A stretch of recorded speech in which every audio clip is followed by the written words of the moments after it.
नमस्कार मित्रों, आप सभी का स्वागत है आज की इस करंट अफेयर्स की क्लास में। इस वीडियो को मैं दूसरी बार रिकॉर्ड कर रहा हूं क्योंकि एक बार वॉइस इशू की वजह से पहले इस पर कुछ लिखा गया है पूरी पीडीएफ पर, तो आपको जल्दी जल्दी फटाफट आज की करंट अफेयर्स की बातें आपके सामने रखने के लिए ये सब लेकर आया हूं दोबारा से। तो चलिए मित्रों, शुरुआत करते हैं बिना किसी देरी के। सबसे पहले आपके सामने काकय कृष्ण है पिकय कृष्ण है को भेदय पीक काकयो वसंत समय प्राप्ते काकय काकय पिकय पिकय, यानी कोयल भी काली होती है और कौवा भी काला होता है, लेकिन वसंत समय आता है तो दोनों में अंतर अपने आप पता चल जाता है। यही इस मानव जात की पहचान है। आप किसी भी व्यक्ति पर भरोसा करते हैं या कोई व्यक्ति आपके साथ छल कपट करता है तो चिंता नहीं करिए, आने वाला समय जो है वो इन सब बातों को सबक सिखाने वाला है। तो अपने आप को नेक रखते हुए, अपनी मेहनत पर विश्वास करते हुए जीवन में आगे बढ़िए। निश्चित तौर पर आपको सफल होने से कोई रोक नहीं सकता। तो पहला सवाल आपके सामने है मित्रों, संयुक्त राष्ट्र सतत विकास समाधान नेटवर्क द्वारा वैश्विक खुशहाली रिपोर्ट 2022 जो है वो जारी की गई, जिसमें भारत का स्थान कौन सा है। तो मित्रों 146 देशों को लेकर टोटल यह लिस्ट जो है वो जारी की गई, जिसमें से भारत का 136वां स्थान इस बार रहा है और पिछले वर्ष भारत का 139वां स्थान था। आगे देखें अगर इसी बात को हम लोग, तो यहाँ पर आपको दुनिया के 20 सबसे खुशहाल देशों के नाम दिखाए गए हैं। फिनलैंड है, डेनमार्क है, आइसलैंड है, स्विट्जरलैंड है, नीदरलैंड है, लग्जमबर्ग है, स्वीडन है, नॉर्वे है, इजराइल है, न्यूजीलैंड है, ऑस्ट्रिया है, ऑस्ट्रेलिया है, आयरलैंड है जिसका मैप भारत जैसा है लेकिन बीच में जो अशोक चक्र हमारा है वो नहीं है इसमें, जर्मनी है, कनाडा है, यूएसए है, यूके है, चेक गणराज्य, बेल्जियम है और फ्रांस है। ये दुनिया के 20 सबसे खुशहाल राष्ट्र जो हैं वो हमारे सामने हैं और भारत का इसमें 136वां स्थान रहा है। तो इसके बाद अगला सवाल है, बेहतर जल प्रबंधन के उद्देश्य से भारत का पहला digital water data bank aquarium किस राज्य सरकार द्वारा हाल ही में लॉन्च किया गया है। तो मेरे मित्रों यह कर्नाटक सरकार द्वारा अभी हाल ही में लॉन्च किया गया है। कर्नाटक के जो मुख्यमंत्री हैं वो बसवराज बोम्मई हैं। हिजाब मुद्दे को लेकर कर्नाटक लंबे समय से चर्चा का विषय रहा है। इसके अलावा भूमि सर्वेक्षण के लेकर कर्नाटक राज्य के द्वारा एक दिशांक ऐप जी हाल ही में जो है वो विकसित किया गया है। इसके अलावा कर्नाटक की राजधानी बेंगलुरु है जो आईटी क्षेत्र के लिए बहुत बड़ा प्रसिद्ध स्थान रहा है। तो यहाँ पर हम लोग देखते हैं क्या है दिशांक ऐप। कर्नाटक के राजस्व विभाग की ओर से इकाई दिशांक नामक ऐप के माध्यम से मूल भूमि रिकॉर्ड को आसानी से उपलब्ध करवाने के लिए दिशांक ऐप जो है वो विकसित किया गया है। डिजिटल स्कैन और भू संदर्भित मानचित्रों की उपलब्धता के लिए यह ऐप जो है वो बनाया गया है। दिशांक ऐप भूमि के बारे में जानकारी प्रदान करती है, जिसमें भूमि मालिक का नाम, भूमि की सीमा, स्वामित्व का प्रकार, भूमि का प्रकार, मुकदमेबाजी, भूमि श्रेणी और भूमि पर किए जा रहे किसी भी अन्य सक्रिय लेन देन को इसमें क्या करता है, शामिल करता है। तो भूमि सर्वेक्षण और भूमि का रिकॉर्ड रखने के लिए जो दिशांक ऐप जो है वो कर्नाटक राज्य के द्वारा विकसित किया गया। कर्नाटक राज्य की सीमाएं किन किन राज्यों से लगती है ये आप लोग बहुत भली प्रकार देख सकते हैं मेरे मित्रों। जहां एक तरफ महाराष्ट्र के साथ, वहीं तेलंगाना के साथ इसकी सीमा लगती है और गोवा के साथ, केरल के साथ, तमिलनाडु के साथ और आंध्र प्रदेश, यानी टोटल 6 राज्यों के साथ इसकी सीमा जो है वो क्या होती है, स्पर्श होती है मेरे मित्रों। चलिए आगे जरा बढ़ते हैं और देखते हैं और हमारे लिए कौन सी बात जो है वो इसको इम्पोर्टेंट बनाती है।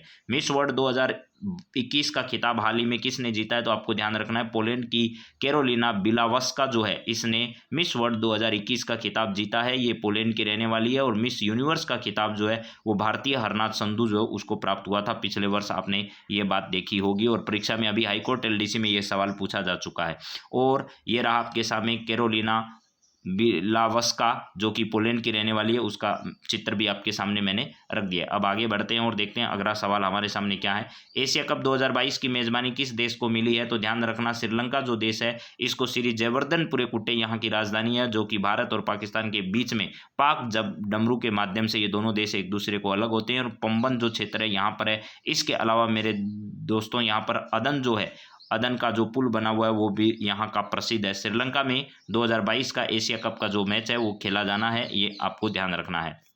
चलिए ये देख लेते हैं। एशिया कप 2022 जो है वो भारत की 18 सदस्यीय टीम घोषित कर दी गई है, जिसके कैप्टन रोहित शर्मा है और टीम के कोच जो हैं वो राहुल द्रविड़ है। भारत अब तक 7 बार इसका विजेता रह चुका है और उप विजेता 3 बार रहा है और बांग्लादेश ने आज तक 1 बार भी इसको नहीं जीता है। पाकिस्तान ने 2 बार जीत दर्ज की है, जहीं श्रीलंका ने 5 बार इसमें आज तक जीत दर्ज कर रखी है। चलिए जरा आगे और देखते हैं और क्या है हमारे सामने।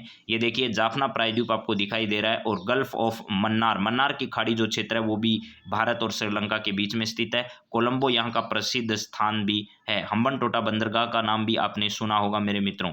इसके अलावा हिंद महासागर का जो क्षेत्र है, पाक जल डमरू का क्षेत्र है, वो भारत और श्रीलंका के बीच में खूब चर्चा का विषय रहता है हर बार। ये देख लीजिएगा आपके सामने है पल्क बे जो है वो, और गल्फ ऑफ मन्नार भी है। यहाँ पर आपका धनुषकोटी क्षेत्र जो वो तमिलनाडु का अंतिम छोर धनुषकोटी यहाँ पर है, और मन्नार की खाड़ी क्षेत्र जो है वो यहाँ पर भी स्थित है। चलिए आगे देखते हैं और क्या है खबर हमारे लिए जानने लायक, वो देखते हैं जरा आगे। चलिए यहाँ पर आपके सामने है मेरे मित्रों कि भैया 14वें भारत और जापान के बीच में वार्षिक जो शिखर सम्मेलन है, इस शिखर सम्मेलन का आयोजन अभी हाल ही में कहाँ पर किया गया, तो भारत और जापान के बीच में नई दिल्ली के हैदराबाद हाउस में भारत और जापान के बीच में ये शिखर सम्मेलन का आयोजन हुआ, जिसमें जापान के प्रधानमंत्री फूमियो किशिदो जो है वो 2 दिवसीय भारत दौरे पर अभी हाल ही में आए हुए हैं। तो चलिए जरा आगे बढ़ते हैं और देखते हैं। ये देखिए भारत के प्रधानमंत्री और जापान के प्रधानमंत्री के बीच में इंडिया जापान इकोनॉमिक फोरम जो है वो उसका आयोजन हो रहा है। भारत और जापान के बीच में जो राजनयिक संबंध है उनके 70 साल जो है वो पूरे होने जा रहे हैं, ये भी हमें ध्यान रखना है।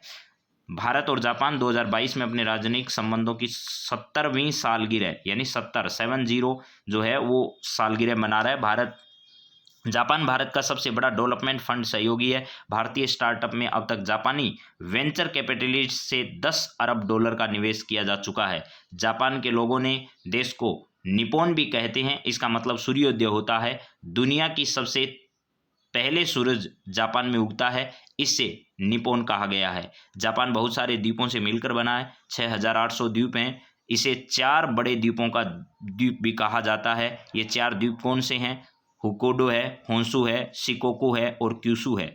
जापान चीन के बीच में 1894 और 95 के दौरान मध्य कोरिया पर कंट्रोल को लेकर युद्ध हुआ। चीन की हार हुई, जापान ने कोरिया, मंचूरिया और ताइवान पर कब्जा किया। दूसरे विश्व युद्ध के दौरान जापान और अमेरिका के रिश्ते खराब हो गए।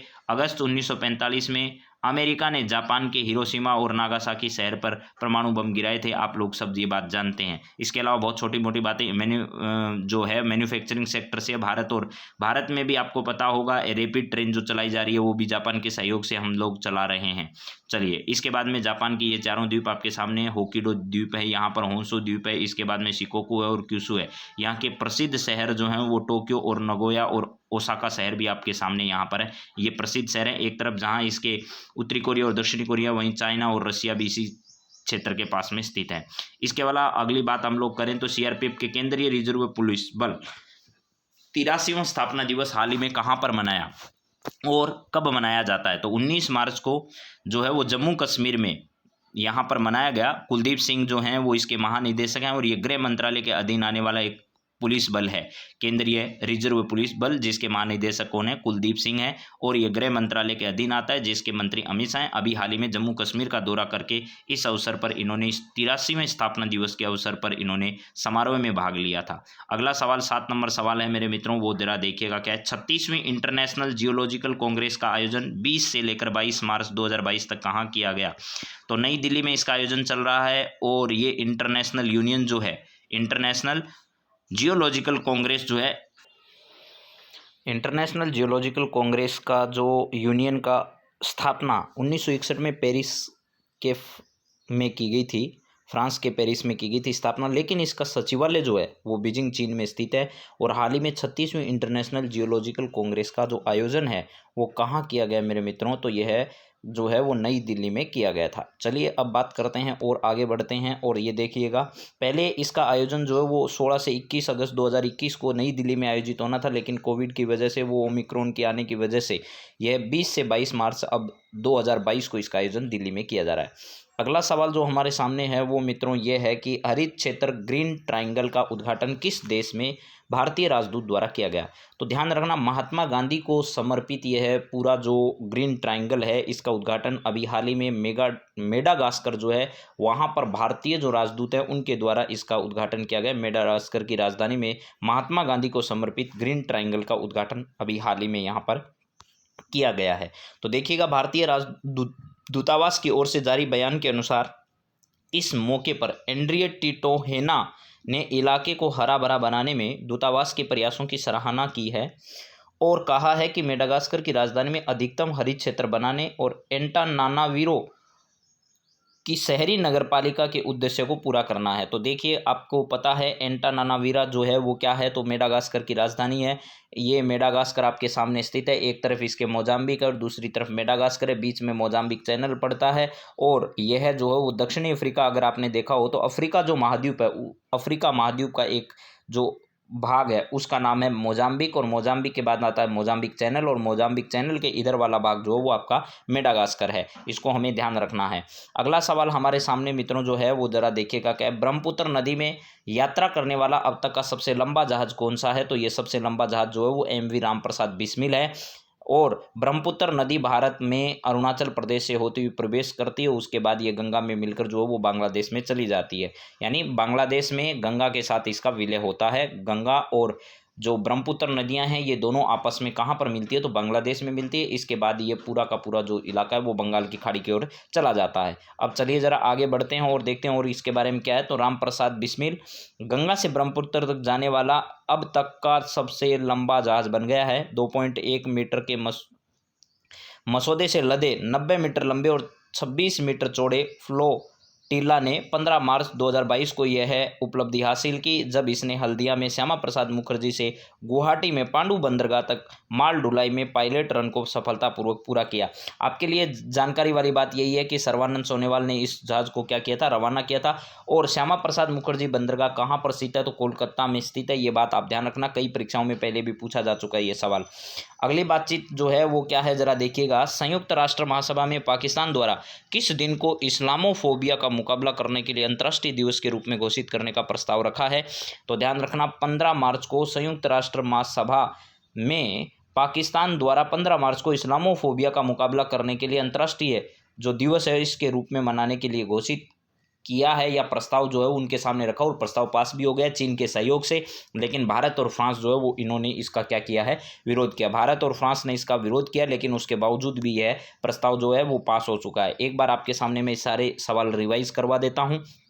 पहला है, संयुक्त राष्ट्र सतत विकास समाधान नेटवर्क द्वारा वैश्विक खुशहाली रिपोर्ट 2022 जारी की गई, जिसमें भारत का स्थान 136वां है। टोटल 146 देशों की रिपोर्ट इस समय प्रकाश में आई थी। बेहतर जल प्रबंधन के उद्देश्य से भारत का पहला डिजिटल वाटर डेटा बैंक जो है इकेरियम नाम से कर्नाटक द्वारा लॉन्च किया गया। मिस वर्ल्ड 2021 का खिताब जो है वो केरेलिनो बिलावस्का ने जीता है। एशिया कप 2022 की मेजबानी करने वाला देश श्रीलंका है। 14वें भारत और जापान के वार्षिक शिखर सम्मेलन का आयोजन अभी हाल ही में नई दिल्ली में किया गया।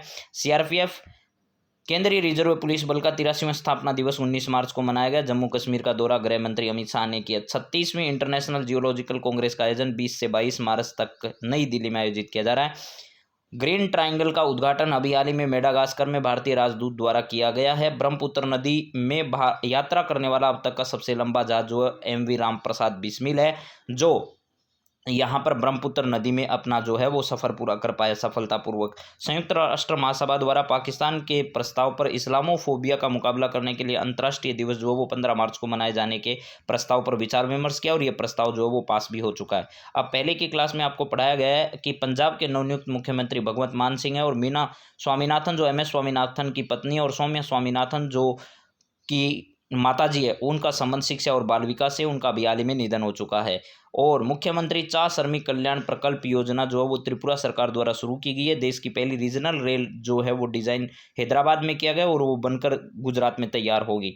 अंतर्राष्ट्रीय एयर स्पेस सुरक्षा सम्मेलन का आयोजन दिल्ली में किया जा रहा है। मिशन जल थल का संबंध जो वो जम्मू कश्मीर राज्य से है। देश भर में 12 से 14 साल के बच्चों को वैक्सीन देने के अभियान की शुरुआत जो है वो 16 मार्च से राष्ट्रीय टीकाकरण दिवस के अवसर पर की गई। हाल ही में चर्चित फिल्म द कश्मीर फाइल्स के निर्देशक जो है वो विवेक अग्निहोत्री हैं। विश्व उपभोक्ता अधिकार दिवस जो है वो प्रतिवर्ष 15 मार्च को मनाया जाता है। हाल ही में एयर इंडिया का नया चेयरमैन जो N चंद्रशेखरन को क्या किया गया है, बनाया गया है। इसके अलावा भी मैंने 2-3 बातें आपको याद रखने के लिए बताई थी कि स्नोशू प्रतियोगिता जो राष्ट्रीय 6ठी स्नोशू प्रतियोगिता उसका आयोजन जो है वो गुलमर्ग में किया जा रहा है। और 35वां अंतर्राष्ट्रीय शिल्प मेले का आयोजन अभी हाल ही में सूरजकुंड हरियाणा में इसका आयोजन किया जा रहा है। तो ये सभी जानकारियां मेरे मित्रों मैंने आपके सामने फटाफट एक बार बोली है। कुछ वॉइस इश्यू आने की वजह से वीडियो जो है वो मैंने दोबारा रिकॉर्ड किया है। तो आप सभी को तो जानकारी मैंने उपलब्ध करा दी है। अगली क्लास में कुछ और जानकारियाँ लेकर आपके सामने हाजिर होऊंगा। तब तक आप सभी अपनी तैयारी को मजबूती से करते रहिए। मन में दृढ़ इरादा रखिए, अपना संकल्प दृढ़ करिए, उसके बाद जीवन को आगे बढ़ाते रहिए। Have a nice day. आप सभी को बहुत बहुत धन्यवाद। जय हिंद, जय भारत।